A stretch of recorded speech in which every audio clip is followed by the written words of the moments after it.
মৰমৰ ছাত্ৰ ছাত্ৰীসকল আজি মই তোমালোকৰ লগত গোলাঘাট ডিস্ট্ৰিক্টৰ পেপাৰ এখন আলোচনা কৰিব ওলাইছো তোমালোকে চাবা প্ৰথম প্ৰশ্ন হ'ল স্যাৰ এজন উদ্যোগী হ'বৰ বাবে শিক্ষাগত অৰ্হতা কেনে ধৰণৰ হ'ব লাগিব কথাষাৰৰ বক্তা কোন প্ৰীতম ৱৰ্ল্ড ওয়াইড ওয়েব ধাৰণাৰ বীজ কোট অংকুৰিত হৈছিল চাৰ্ণ তটৰেখা কি সাগৰ বা হ্ৰদৰ বৃহৎ জলভাগৰ কাষত থকা তটৰেখা কাষত থকা যেটো স্থলভাগ তাতে তটৰেখা বুলি কয় কোন চনত অৰুণিমা সিনহাই ৰাষ্ট্ৰপতি ডক্টৰ এপিজে আব্দুল কালামৰ এমেজিং ইণ্ডিয়ানৰ লাভ কৰে 2014 ইৰাণৰ পাৰমাণৱিক কাৰ্যসূচীৰ মূল কেন্দ্ৰ কি নাটাঞ্জৰ ভূগৰ্ভত থকা প্ৰকল্প মধ্য এছিয়াৰ ইতিহাস কোনে লিখিছিল ৰাহুল সংকৃতায়ন চন্তুৰী মানে কি পহৰি তাৰ পিছৰ কোৱেশ্চন কিটা চোৱা তোমালোকে পাৰিবা তাৰ পিছত আছে চাহ উদ্যোগৰ কৰ্মীসকল লিখিবা জিবিলা আজি তোমাৰ আছিল যে হেৰি সাউতাল কুৰ্মি ভূমিজ হুঁ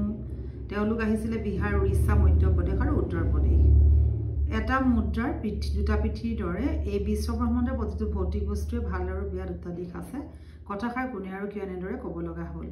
এটো ইম্পৰ্টেন্ট কোৱেশ্চন ভাৰতৰ সংস্কৃতি ইছলামৰ অৰিহণা এয়া কৰাই থোৱা আছে প্ৰাগভাতমী মুছলিম যুগৰ ভাৰতীয় ভাস্কৰ্য শিল্পকলাৰ বিষয়ে যোগিত কৰা আৰু এয়া চোৱা আখ্যানমূলক গ্ৰন্থকেইখনৰ নাম দিছে এয়া তোমালোকে চমুকৈ লিখিব দিছে বৃদ্ধ নোজ দে এটো নোজ শব্দৰ অৰ্থ লিখিবা পূজা এটো আছে দিশান্তৰত মাধৱদেৱৰ কোনজন গুৰুৰ প্ৰিয়তম শিষ্য আছিল তোমালোকে জানা শংকৰদেৱৰ তো লিখিবা দুটা তাৰ পিছত প্ৰশস্তি কবিতাৰ কথা আছে প্ৰশস্তি কবিতাৰ দুটা সামৰ মানে চৰি পহুৰ যেটো নেজৰ মুঠা হেতু কোৱা হয় ঋক্তিক মানে পুৰোহিত আৰু জখৰ পোৱালিহতে কাক কোনে চাই হেতু তোমাৰ দৃষ্টান্ত কবিতাটোত কৈছিলে যিখিনি মানুহ মানে অট্টালিকাত থাকে তেওঁলোকৰ কথা কৈছিলে হৰে কৃষ্ণ ডেকাৰ দুখন গল্পপুথিৰ নাম লিখা বৰগীত বা প্ৰশস্তিৰ মূল ভাৱ লিখা এয়া তোমালোকক দিছে প্ৰসংগ সংগতি দৰ্শাই কৰিবলৈ তাৰ পিছতে এটো মই অসমীয়াৰ দিছে তাৰ পিছত তোমালোকৰ গ্ৰামাৰ আহিছে পান তামুল পান আৰু তামুল দণ্ড সমা চুলিয়া চুলি ব্ৰেটিহাৰ বহুবিহী সমা চাৰিয়ালি সমাহাৰ দীৰ্ঘ সমা বাক্য ৰচনা আকাশত চাং পতা অলিক কল্পনা পানীতলৰ কাইত বিপদ আৰু এটা টুপাই বুৰমৰা আশা তাৰ পিছতে যথেষ্ট সন্ধি যথাযুগ ইষ্ট ভাবুক ভৌ যুগ উক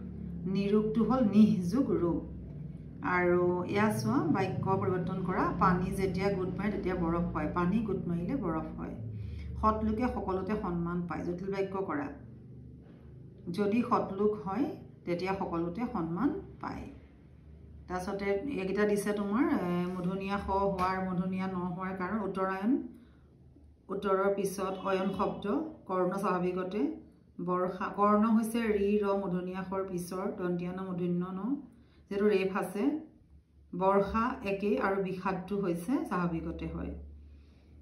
এটা শব্দত প্ৰকাশ কৰা ঘৰতে থাকি কৰিব পৰা উদ্যোগ কুটিৰ শিল্প ততালিকে বুদ্ধি ল'ব পৰা শক্তি পতৎপন্নমতি একেমাত্ৰী গৰ্ভত জন্ম সহুদৰ জ্যোতিষীন বহাব দিছে তাই মোক সুধিলে তোৰ ৰঙা কলম আছে নে এটো কমা দিবা দি উদ্ধাৰ চিন দি প্ৰশ্নবোধক দিবা সমাৰ্থক শব্দ বিতপি হৃদয় কপাল আৰু ভাৱ সম্প্ৰসাৰণ কৰাটো তোমালোকে এপ্লিকেশ্যনখন লিখিবা ইয়াত ভাৱ সম্প্ৰসাৰণৰ লগত এপ্লিকেশ্যন এখন দিছে হেখন বাতৰি কাকতলৈ সম্পাদকলে প্ৰতিবেদনহে দিছে এপ্লিকেশ্যন দিয়া নাছিলে কিন্তু মেট্ৰিকত দিব বাৰু দেই আৰু ইয়াতো ৰচনা চোৱা বিজ্ঞান খেলা ধুলাৰ বিকাশ আৰু গ্ৰন্থমেলা খেলা ধুলাৰ এখন ৰচনা মই দি থৈছো চাই লবা বৈচিত্ৰ্যময় অসমৰ কোৱেশ্চন কমনি থাকে এই দুটা চাবা অৰ্জুনৰ ধনুখৰ নাম গান্ধীব আৰ্য শিক্ষাৰ কলাবিদ্যা 64টা ভট্টদেৱে কাৰছত শৰণ লৈছিলে দামোদৰ দেৱ কুলক্ষয় দুখটো কৰোৱা আছে হেমচন্দ্ৰ গোস্বামীৰ জন্ম 1872 চনৰ গোলাঘাটত হৈছিলে আৰু তাৰ পিছৰ কোৱেশ্চনটো আছে যে ঢেকিয়ালত হৈছিলে গোলাঘাটৰ মই অস্ত নধৰি মৌনে ৰহো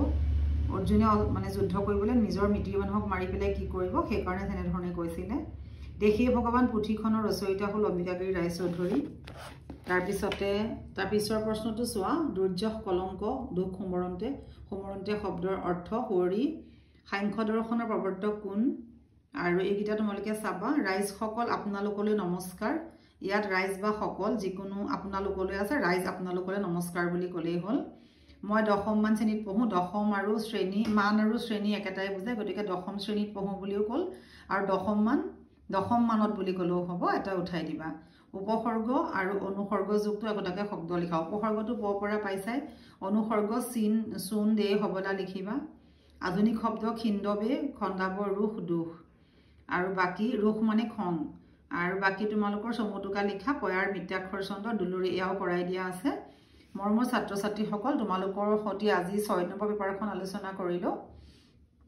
নিশ্চয় তোমালোকে উপকৃত হবা আমি আৰু টোটাল 10-12খন কোৱেশ্চন আলোচনা কৰাৰ পিছত অলপ মই কমন কোৱেশ্চন বাছি দিম তোমালোকে চালে পাৰিবাই বহুত ভাল হ'ব আৰু নতুনকৈ অহা সকলে সাবস্ক্ৰাইব কৰিবা চেনেলটো আৰু তোমালোকে